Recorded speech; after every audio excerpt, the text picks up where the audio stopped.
Welcome back or welcome to the channel. Today we have The White Cat by William Wymark Jacobs. The traveler stood looking from the taproom window of the Cauliflower at the falling rain. The village street below was empty, and everything was quiet with the exception of the garrulous old man smoking with much enjoyment on the settle behind him. "It'll do a power of good," said the ancient, craning his neck around the edge of the settle and turning a bleared eye on the window. "I ain't like some folk. I never did mind a drop of rain." The traveler grunted and, returning to the settle opposite the old man, fell to lazily stroking a cat which had strolled in attracted by the warmth of the small fire which smoldered in the grate. "He's a good mouser," said the old man, "but I expect that Smith the landlord would sell him to anybody for 1/2 crown. But we had a cat in Claybury once that you couldn't have bought for 100 golden sovereigns." The traveler continued to caress the cat. "A white cat with one yaller eye and one blue one," continued the old man. "It sounds queer, but it's as true as I sit here wishing that I had another mug of ale as good as the last you gave me." The traveler, with a start that upset the cat's nerves, finished his own mug and then ordered both to be refilled. He stirred the fire into a blaze and, lighting his pipe and putting one foot onto the hob, prepared to listen. "It used to belong to old man Clark, young Joe Clark's uncle," said the ancient, smacking his lips delicately over the ale and extending a tremulous claw to the tobacco pouch pushed towards him, and he was never tired of showing it off to people. He used to call it his blue-eyed darling, and the fuss he made of that cat was sinful. Young Joe Clark couldn't bear it, but being down in his uncle's will for 5 cottages and a bit of land bringing in about 40 pounds a year, he had to hide his feelings and pretend as he loved it. He used to take it little drops of cream and titbits of meat, and old Clark was so pleased that he promised him that he should have the cat along with all the other property when he was dead. Young Joe said he couldn't thank him enough, and the old man, who had been ailing a long time, made him come up every day to teach him how to take care of it, arter he was gone. He taught Joe how to cook its meat and then chop it up fine, how it liked a clean saucer every time for its milk, and how he wasn't to make a noise when it was asleep. "Take care your children don't worry it, Joe," he says one day, very sharp. "One of your boys was pulling its tail this morning, and I want you to clump his head for him." "Which one was it?" says Joe. "The slobbery-nosed one," says old Clark. "I'll give him a clout as soon as I get home," says Joe, who was very fond of his children. "Go and fetch him and do it here," says the old man. "That'll teach him to love animals." Joe went off home to fetch the boy, and arter his mother had washed his face and wiped his nose and put a clean pinafore on him, he took him to his uncle's and clouted his head for him. Arter that, Joe and his wife had words all night long, and next morning old Clark, coming in from the garden, was just in time to see him kick the cat right across the kitchen. He could hardly speak for a minute, and when he could, Joe see plain what a fool he'd been. First of all he called Joe every name he could think of, which took him a long time, and then he ordered him out of his house. "You shall have my money when your betters have done with it," he says, "and not afore. That's all you've done for yourself." Joe Clark didn't know what he meant at the time, but when old Clark died 3 months afterwards, he found out. His uncle had made a new will and left everything to old George Barstow for as long as the cat lived, providing that he took care of it. When the cat was dead, the property was to go to Joe.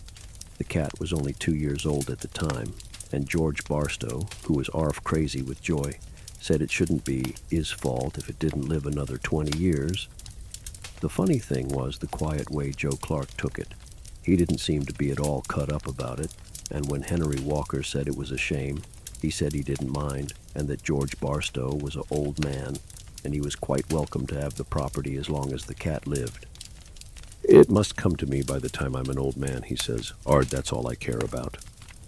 Henry Walker went off, and as he passed the cottage where old Clark used to live, and which George Barstow had moved into, he spoke to the old man over the palings and told him what Joe Clark had said. George Barstow only grunted and went on stooping and prying over his front garden. "Been and lost something?" says Henry Walker, watching him. "No, I'm finding," says George Barstow, very fierce, and picking up something. "That's the 5th bit of powdered liver I found in my garden this morning." Henry Walker went off whistling, and the opinion he'd had of Joe Clark began to improve. He spoke to Joe about it that afternoon, and Joe said that if he ever accused him of such a thing again, he'd knock his head off. He said that he hoped the cat UD lived to be 100, and that he'd no more think of giving it poisoned meat than Henry Walker would of paying for his drink, so long as he could get anybody else to do it for him. They had bets up at this here Cauliflower Public House that evening as to how long that cat UD lived. Nobody gave it more than a month, and Bill Chambers sat and thought of so many ways of killing it on the sly that it was wonderful to hear him. George Barstow took fright when he heard of them, and the care he took of that cat was wonderful to behold. Arf its time it was shut up in the back bedroom, and the other arf George Barstow was fussing arter it till that cat got to hate him like pison. Instead of giving up work as he'd thought to do, he told Henry Walker that he'd never worked so hard in his life. "What about fresh air and exercise for it?" says Henry.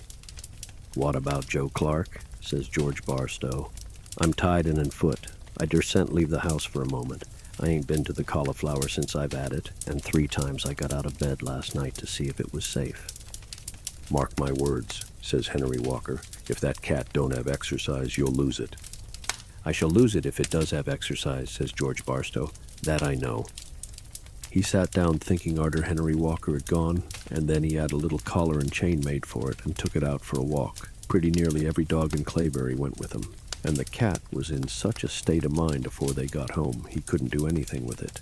It had a fit as soon as they got indoors, and George Barstow, who had read about children's fits in the almanac, gave it a warm bath. It brought it round immediate, and then it began to tear round the room and up and downstairs till George Barstow was afraid to go near it. It was so bad that evening, sneezing, that George Barstow sent for Bill Chambers, who'd got a good name for doctoring animals, and asked him to give it something. Bill said he'd got some powders at home that would cure it at once, and he went and fetched 'em and mixed one up with a bit of butter. "That's the way to give a cat medicine," he says. "Smear it with the butter, and then it'll lick it off, powder and all." He was just going to rub it on the cat when George Barstow caught hold of his arm and stopped him. "How do I know it ain't pison?" he says. "You're a friend of Joe Clark's, and for all I know he may have paid you to pison it." "I wouldn't do such a thing," says Bill. "You ought to know me better than that." "All right," says George Barstow. "You eat it then, and I'll give you 2 shillings instead of 1. You can easy mix some more." "Not me," says Bill Chambers, making a face. "Well, 3 shillings then," says George Barstow, getting more and more suspicious like. 4 shillings, 5 shillings. Bill Chambers shook his head, and George Barstow, more and more certain that he'd caught him trying to kill his cat and that he wouldn't eat the stuff, rose him up to 10 shillings. Bill looked at the butter, and then he looked at the 10 shillings on the table, and at last he shut his eyes and gulped it down and put the money in his pocket. "You see, I have to be careful, Bill," says George Barstow, rather upset. Bill Chambers didn't answer him. He sat there as white as a sheet and making such extraordinary faces that George was arf afraid of him. "Anything wrong, Bill?" he says at last. Bill sat staring at him, and then all of a sudden he clapped his handkerchief to his mouth and, getting up from his chair, opened the door and rushed out.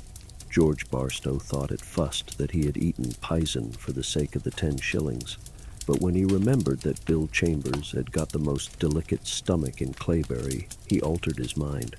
The cat was better next morning, but George Barstow had had such a fright about it he wouldn't let it go out of his sight, and Joe Clark began to think that he would have to wait longer for that property than he had thought, arter all. To hear him talk, anybody'd have thought that he loved that cat. We didn't pay much attention to it up at the Cauliflower ear, except maybe to wink at him, a thing he couldn't a-bear. But at home, of course, his young'uns thought as everything he said was gospel, and one day, coming home from work, as he was passing George Barstow's, he was paid out for his deceitfulness. "I've wronged you, Joe Clark," says George Barstow, coming to the door, "and I'm sorry for it." "Oh," says Joe, staring. "Give that to your little Jimmy," says George Barstow, giving him a shilling. "I've give him 1, but I thought arterwards it wasn't enough." "What for?" says Joe, staring at him again. "For bringing my cat home," says George Barstow. "How it got out I can't think, but I lost it for 3 hours, and I'd about given it up when your little Jimmy brought it to me in his arms. He's a fine little chap, and he does you credit." Joe Clark tried to speak, but he couldn't get a word out, and Henry Walker, what had just come up and heard what passed, took hold of his arm and helped him home. He walked like a man in a dream, but halfway he stopped and cut a stick from the hedge to take home to little Jimmy. He said the boy had been asking him for a stick for some time, but up till then, he'd always forgotten it. At the end of the first year, that cat was still alive, to everybody's surprise. But George Barstow took such care of it, he never let it out of his sight. Every time he went out, he took it with him in a hamper, and to prevent its being poisoned, he paid Isaac Sawyer, who had the biggest family in Clayberry, 6 pence a week to let one of his boys taste its milk before it had it. The second year, it was ill twice, but the horse doctor that George Barstow got for it said that it was as hard as nails, and with care it might live to be 20. He said that it wanted more fresh air and exercise, but when he heard how George Barstow come by it, he said that perhaps it would live longer indoors arter all. At last one day, when George Barstow had been living on the fat of the land for nearly 3 years, that cat got out again.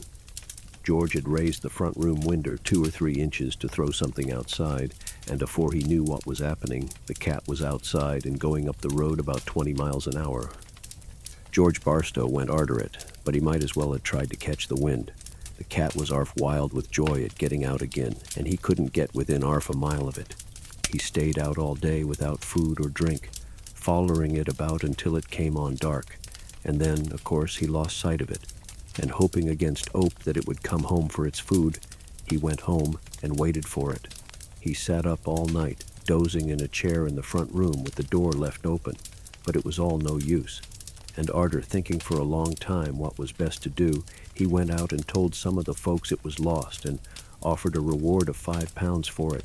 You never saw such a hunt then in all your life. Nearly every man, woman, and child in Claybury left their work or school and went to try and earn that 5 pounds. By the arter noon, George Barstow made it 10 pounds, provided the cat was brought home safe and sound, and people, as was too old to walk, stood at their cottage doors to snap it up as it came by. Joe Clark was hunting for it high and low, and so was his wife and the boys. In fact, I believe that everybody in Claybury, excepting the parson and Bob Pretty, was trying to get that 10 pounds. Of course, we could understand the parson. His pride wouldn't let him. But a low, poaching, thieving rascal like Bob Pretty turning up his nose at 10 pounds was more than we could make out, even on the second day when George Barstow made it 10 pounds down and a shilling a week for a year. Besides, he didn't offer to stir. All he did was to try and make fun of them as was looking for it. "Have you looked everywhere you can think of for it, Bill?" he says to Bill Chambers. "Yes, I have," says Bill. "Well, then, you want to look everywhere else," says Bob Pretty. "I know where I should look if I wanted to find it." "Why don't you find it then?" says Bill. "'Cause I don't want to make mischief," says Bob Pretty. "I don't want to be unneighborly to Joe Clark by interfering at all." "Not for all that money?" says Bill. "Not for 50 pounds, says Bob Pretty. "You ought to know me better than that, Bill Chambers." "It's my belief that you know more about where that cat is than you ought to," says Joe Gubbins. "You go on looking for it, Joe," says Bob Pretty, grinning. "It's good exercise for you, and you've only lost 2 days' work." "I'll give you half a crown if you let me search your house, Bob," says Bill Chambers, looking at him very hard. "I couldn't do it at the price, Bill," says Bob Pretty, shaking his head. "I'm a poor man, but I'm very particular who I have come into my house." Of course, everybody left off looking at once when they heard about Bob. Not that they believed that he'd be such a fool as to keep the cat in his house. And that evening, as soon as it was dark, Joe Clark went round to see him. "Don't tell me as that cat's found, Joe," says Bob Pretty, as Joe opened the door. "Not as I've heard of," said Joe, stepping inside. "I wanted to speak to you about it. The sooner it's found, the better I shall be pleased." "It does you credit, Joe Clark," says Bob Pretty. "It's my belief that it's dead," says Joe, looking at him very hard. "But I want to make sure afore taking over the property." Bob Pretty looked at him, and then he gave a little cough. "Oh, you want it to be found dead," he says. "Now I wonder whether that cat's worth most dead or alive." Joe Clark coughed then. "Dead, I should think," he says at last. "George Barstow's just had bills printed offering 15 pounds for it," says Bob Pretty. "I'll give that or more when I come into the property," says Joe Clark. "There's nothing like ready money, though, is there?" says Bob. I'll promise it to you in writing, Bob, says Joe, trembling. There's some things that don't look well in writing, Joe, says Bob Pretty, considering. Besides, why should you promise it to me? Well, of course, I meant if you found it, says Joe. Well, I'll do my best, Joe, says Bob Pretty. And none of us can do no more than that, can they? They sat talking and argufying over it for over an hour, and twice Bob Pretty got up and said he was going to see whether George Barstow wouldn't offer more. By the time they parted, they was as thick as thieves, and next morning Bob Pretty was wearing Joe Clark's watch and chain, and Mrs. Pretty was up at Joe's house to see whether there was any of his furniture, as she had a fancy for. She didn't seem to be able to make up her mind at first between a chest of drawers that had belonged to Joe's mother and a grandfather clock. She walked from one to the other for about 10 minutes, and then Bob, who had come in to help her, told her to have both. You're quite welcome, he says. Ain't she, Joe? Joe Clark said yes, and arter he had helped them carry him home, the Pretties went back and took the best bedstead to pieces, 'cause Bob said as it was easier to carry that way. Mrs. Clark had to go and sit down at the bottom of the garden with the neck of her dress undone to give herself air. But when she saw the little Pretties each walking home with one of her best chairs on their heads, she got and walked up and down like a mad thing. I'm sure I don't know where we are to put it all, says Bob Pretty to Joe Gubbins, what was looking on with other folks. But Joe Clark is that generous he won't hear of our leaving anything. Has he gone mad? Says Bill Chambers, staring at him. Not as I knows on, says Bob Pretty. It's is good-heartedness, that's all. He feels sure that that cat's dead, and that he'll have George Barstow's cottage and furniture. I told him he'd better wait till he'd made sure, but he wouldn't. Before they'd finished, the Pretties had picked that house as clean as a bone, and Joe Clark had to go and get clean straw for his wife and children to sleep on. Not that Mrs. Clark had any sleep that night, nor Joe neither. Henry Walker was the fuss to see what it really meant, and he went rushing off as fast as he could run to tell George Barstow. George couldn't believe him at first, but when he did, he swore that if a hair of that cat's head was harmed, he'd have the law of Bob Pretty. And arter Henry Walker had gone, he walked round to tell him so. You're not yourself, George Barstow, else you wouldn't try and take away my character like that, says Bob Pretty. What did Joe Clark give you all them things for? Says George, pointing to the furniture. Took a fancy to me, I suppose, says Bob. People do sometimes. There's something about me at times that makes 'em like me.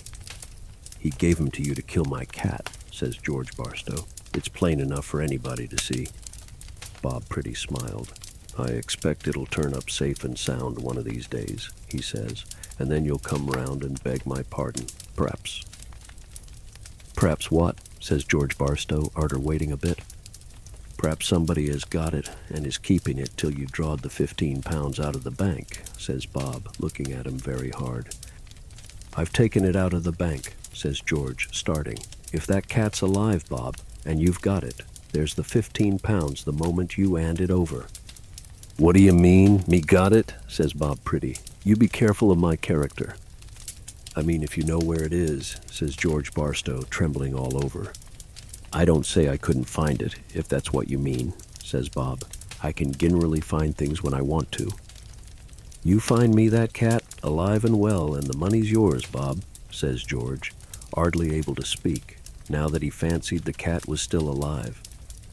Bob Pretty shook his head. No, that won't do, he says. Suppose I did have the luck to find that poor animal. You'd say I'd had it all the time and refused to pay. I swear I wouldn't, Bob, says George Barstow, jumping up. Best thing you can do if you want me to try and find that cat, says Bob Pretty, is to give me the 15 pounds now, and I'll go and look for it at once. I can't trust you, George Barstow. And I can't trust you, says George Barstow. Very good, says Bob, getting up. There's no harm done. Perhaps Joe Clark will find the cat is dead, and perhaps you'll find it's alive. It's all one to me. George Barstow walked off home, but he was in such a state of mind he didn't know what to do. Bob Pretty turning up his nose at 15 pounds like that made him think that Joe Clark had promised to pay him more if the cat was dead. And at last, arter worrying about it for a couple of hours, he came up to this here cauliflower and offered Bob the 15 pounds. What's this for? Says Bob. For finding my cat, says George. Look here, says Bob, handing it back. "I've had enough of your insults. I don't know where your cat is." "I mean for trying to find it, Bob," says George Barstow. "Oh, well, I don't mind that," says Bob, taking it. "I'm a hard-working man, and I've got to be paid for my time. It's only fair to my wife and children. I'll start now." He finished up his beer, and while the other chaps was telling George Barstow what a fool he was, Joe Clark slipped out arter Bob Pretty and began to call him all the names he could think of. "Don't you worry," says Bob. "The cat ain't found yet." "Is it dead?" says Joe Clark, hardly able to speak. "How should I know?" says Bob. "That's what I've got to try and find out. That's what you gave me your furniture for, and what George Barstow gave me the 15 pounds for, ain't it? Now don't you stop me now, 'cause I'm going to begin looking." He started looking there and then, and for the next 2 or 3 days, George Barstow and Joe Clark see him walking up and down with his hands in his pockets, looking over garden fences and calling puss. He asked everybody, whether they had seen a white cat with one blue eye and one yaller one, and every time he came into the cauliflower, he put his head over the bar and called puss, 'cause, as he said, it was as likely to be there as anywhere else. It was about a week after the cat had disappeared that George Barstow was standing at his door talking to Joe Clark, who was saying the cat must be dead, and he wanted his property, when he sees a man coming up the road carrying a basket stop and speak to Bill Chambers. Just as he got near them, an awful meow come from the basket, and George Barstow and Joe Clark started as if they'd been shot. "He's found it?" shouts Bill Chambers, pointing to the man. "It's been living with me over at Ling for a week, pretty nearly," says the man. "I tried to drive it away several times, not knowing that there was 15 pounds offered for it." George Barstow tried to take hold of the basket. "I want that 15 pounds fust," says the man. "That's only right and fair, George," says Bob Pretty, who had just come up. "You've got all the luck, mate. We've been hunting high and low for that cat for a week." Then George Barstow tried to explain to the man and call Bob Pretty names at the same time, but it was all no good. The man said it had nothing to do with him what he had paid to Bob Pretty, and at last they fetched Policeman White over from Cudford, and George Barstow signed a paper to pay 5 shillings a week till the reward was paid. George Barstow had the cat for 5 years arter that, but he never let it get away again. They got to like each other in time and died within a fortnight of each other, so that Joe Clark got his property arter all. And just like that, we reach the end of this story. I hope to see you again next time. Bye-bye.